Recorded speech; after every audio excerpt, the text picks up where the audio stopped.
Chapter 2. The wedding banquet is served on gold platters piled high with typical Indian wedding fare. Fried samosas, pakoras, paneer and bright orange chicken tikka are already on the table. The delicious feast continues as our plates are cleared up and the waiters reappear with the next course. Saffron rice, chickpeas, Bombay potatoes, lamb meatballs, rata, lentil dal and naan bread. The room falls silent as we devour the food, and I think back to the day we visited the Shah's house to hear all about the wedding plans. Everyone was really excited. Sasha kept blushing whenever anyone mentioned her fiancé Jean, so we guessed she must have been happy about the arrangement.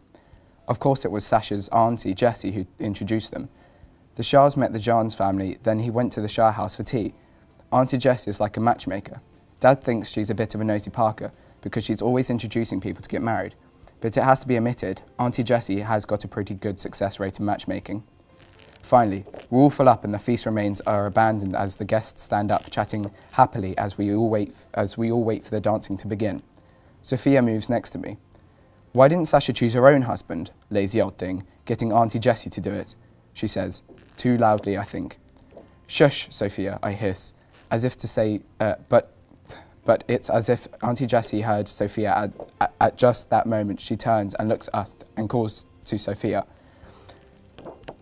"Why are you spoiling your pretty face by scowling?" before turning back to the crowd of women that has gathered around her.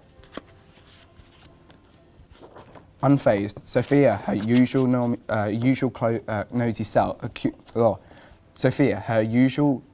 nosy curious self, and wanders over to find out what's going on. Left alone, I have no choice but to follow her. With the plump bodies wrapped in sides of every imaginable colour, the women around Auntie Jessie look like a bunch of fat, silky peacocks. Sophia and I listen to her boast about the wedding match. The women press forward eagerly. "I don't know what they would have done without me," Aunt Jessie shakes her head sorrowfully at the thought. The plump ladies sigh and move their heads along with her. "Sasha had seen 7 possible suitors over the past 8 months, she continues, and then she lowers her voice to a whisper. 3 rejected her, and she said no way 4 times. But I never gave up." Auntie Jessie smiles. "I just knew I would find the right husband for her." The eyes follow Auntie Jessie's finger pointing to where the bride and groom are sitting on their bridal phones. It is just a bit in the wedding celebrations where the bride has to feed her new husband Ludo. Poor Jean looks as if he's about to gag and choke to death, but he tries his best to smile, chew and swallow while everyone cheers. In the midst of everyone's laughter, I notice Sasha wink at him and he whispers something to make her turn as red as her langa. I feel myself blushing too, just wondering what they are talking about. Auntie Jessie holds her arm towards the couple in triumph. "And look, see how handsome he is, how much in love they are." The ladies smile and sigh again.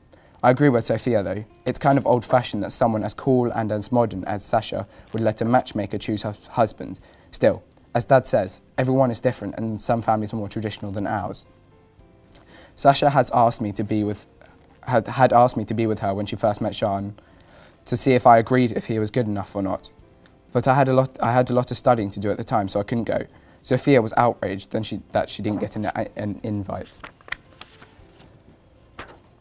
"I can't believe she didn't ask me. Doesn't she know that I'm completely up with what's hot and what's not?" she moaned. "And I'm not even allowed to go around and have a look at him. Because you've got homework and Mum and Dad are pretending they're too busy to take me."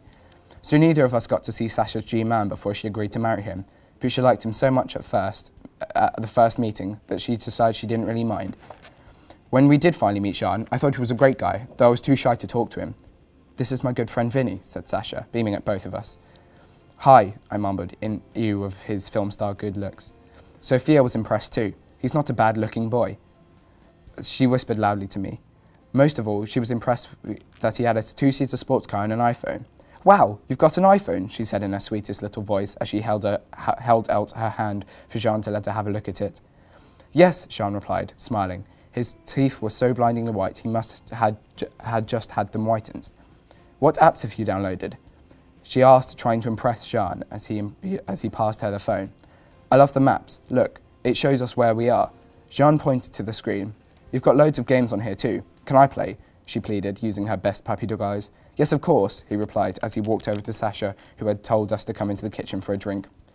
"I'll come and get it off you later. Oh, and don't answer any of my calls though," he said rather forcefully. Jean let her play with her phone for over an hour. "He's really cool. He knows how to wow a girl," Sophia told me later.